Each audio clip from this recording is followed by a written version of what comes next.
अभी एक मामला बड़ा ट्रेंडिंग में चल रहा है। समझिए इंस्टाग्राम खोलिए तो यही वीडियो आता है, फेसबुक खोलिए तो यही वीडियो आता है, यूट्यूब खोलिए तो यही वीडियो आता है कि 22,000 करोड़ का लोन जो है सरकार माफ़ कर दिया है। तो मैं इसके बारे में बहुत छानबीन किया, इसके बारे में जाना समझा, क्योंकि हम अगर आपको बता रहे हैं तो उसके बारे में हमें जानकारी होना चाहिए और उसको सरल भाषा में कैसे आपको समझाना है, ये चीज़ हमें समझना ज़रूरी होता है, तभी आप समझ पाओगे। तो चलिए मैं बताता हूँ कि 22,000 करोड़ क्या फंडा क्या है। 22,000 करोड़ नहीं था, 22,006 करोड़ था, जिसमें कि अलग अलग कंपनी लोन लिया था अलग अलग बैंक से, जिसमें सरकारी बैंक भी है, प्राइवेट बैंक भी है। अब अगर लोन लेते हैं तो इसमें एक गारंटर होता है और इस सब का गारंटर बना था सुभाष चंद्रा। जबकि मैं आपको बता देता हूँ, सुभाष चंद्रा 2016 से 2024 तक राज्यसभा का सांसद रह चुके हैं और ये बीजेपी पार्टी से नहीं थे, लेकिन हाँ, बीजेपी विधायक का समर्थन रहा तब जाके 2016 में राज्यसभा पहुंच पाए ये। तो लोन का फंडा होता है, जिसे आप लोन ले रहे हैं तो आपका गारंटर कोई होना ज़रूरी है। बड़ा अमाउंट में पर्सनल लोन लीजिएगा तो उसमें कोई दिक्कत नहीं है, लेकिन बड़ा लोन अगर आप लीजिएगा तो उसमें गारंटर होना ज़रूरी है। और गारंटर का कुछ क्षमता होना चाहिए कि अगर सामने वाला अगर नहीं देता है तो गारंटर से कंपनी जो है वसूल सके। तो सुभाष चंद्रा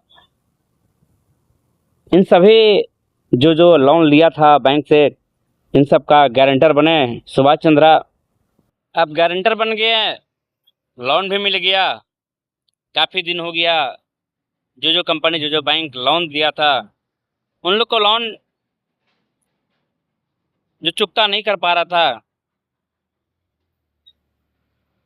तो गारंटर को पकड़ा, सुभाष चंद्र को पकड़ा ये लोग कि आप गारंटर बने हैं, वो पैसा नहीं दे रहा है तो इसका भरपाई आपको करना पड़ेगा।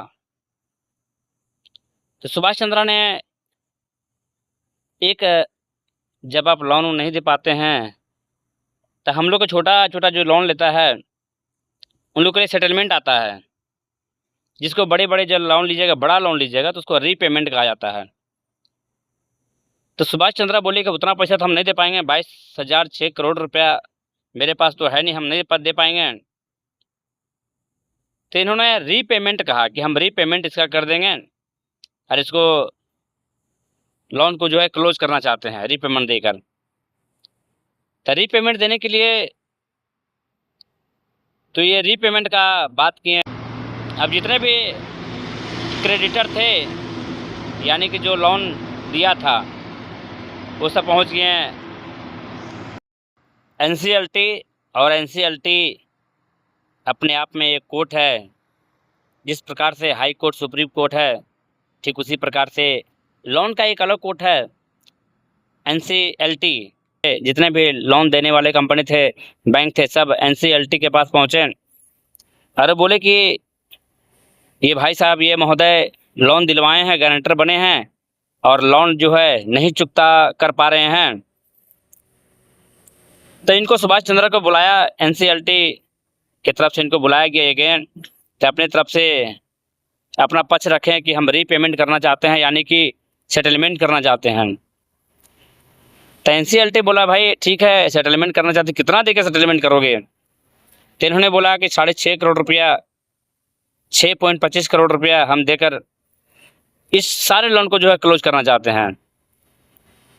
आप समझिए यहाँ फंडा क्या है। ये सारे लोग मिले हुए हैं, ये सब अपना फॉर्मेलिटी नहीं भरा रहा था, सारे मिले हैं। तो एनसीएलटी बोला ठीक है, हम वोटिंग करवा देंगे, अगर आपका 6.5 करोड़ यानी 6.25 करोड़ में अगर आपका सेटलमेंट हो जाता है, रीपेमेंट आपका, ये जो लोन दिए हैं वो मान जाते हैं, तो आपका इतना में क्लियर हो जाएगा।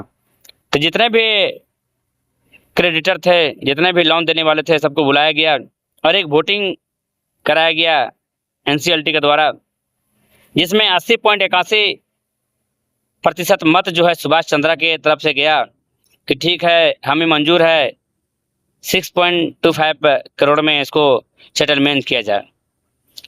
और तब एनसीएलटी जो है इसको अप्रूव कर दिया, यानी कि मंजूरी दे दी कि चलिए आपका सारा लोन ख़त्म हो गया, आपका 6.25 करोड़ में लोन जो है आपका क्लियर हो गया। तो ये था पूरा फंडा।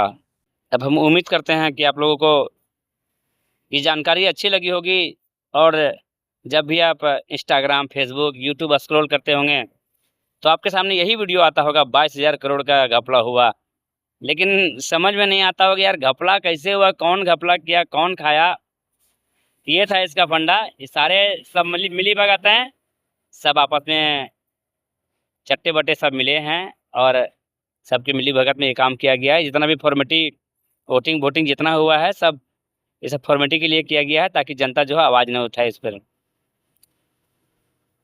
मैं आप लोगों से बोलना चाहता हूँ कि अगर ये वीडियो अगर आप फेसबुक और इंस्टा में देख रहे हैं तो फॉलो ज़रूर कर लीजिए, और अगर यूट्यूब में देख रहे हैं तो सब्सक्राइब जरूर कर लीजिए, और अपनी राय जो है, अपनी प्रतिक्रियाएं कमेंट बॉक्स में ज़रूर बताइएगा, और हमें फॉलो और सब्सक्राइब जरूर कर लीजिए, ताकि मैं हर बार जो जानकारी लाऊंगा वो आप तक जानकारी जो है पहुंच पाए। धन्यवाद।